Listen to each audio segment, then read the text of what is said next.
স্থানীয় সময় রোববার মেক্সিকোর বিশেষ বাহিনীর অভিযানে নিহত হন এল মেনচো, যার আসল নাম নেমেসিও ওয়েসগুয়েরা সার্ভান্তেস। তিনি কুখ্যাত জালিস্কো নিউ জেনারেশন মাদক চক্রের প্রধান ছিলেন।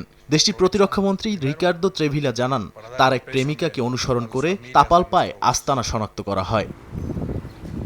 এল মেনচোর মৃত্যুর পর দেশ জুড়ে তাণ্ডব চালায় তার বাহিনী। সড়কে ২৫০'র বেশি অবরোধ, যানবাহনে অগ্নিসংযোগ, ব্যাংক ও ব্যবসা প্রতিষ্ঠানে আগুন এবং বিভিন্ন শহরে হামলার ঘটনা ঘটে। শুধু জালিস্কোতেই ৬টি আলাদা হামলায় ন্যাশনাল গার্ডের বহু সদস্য নিহত হন। জালিস্কোতে বেশ কয়েকজন মাদক পাচারকারী চক্রের সদস্য নিহত হয়েছেন। পাশের মিচকোয়ান প্রদেশে নিহত হন আরও কয়েকজন। এছাড়া একজন কারারক্ষী ও প্রসিকিউটর দপ্তরের এক কর্মকর্তা প্রাণ হারান। এক স্থানে সেনারা মাদক পাচার চক্রের আরেক শীর্ষ সদস্যকে হত্যা করে, যিনি সেনা হত্যার জন্য $১,০০০ পর্যন্ত পুরস্কার ঘোষণা করেছিলেন।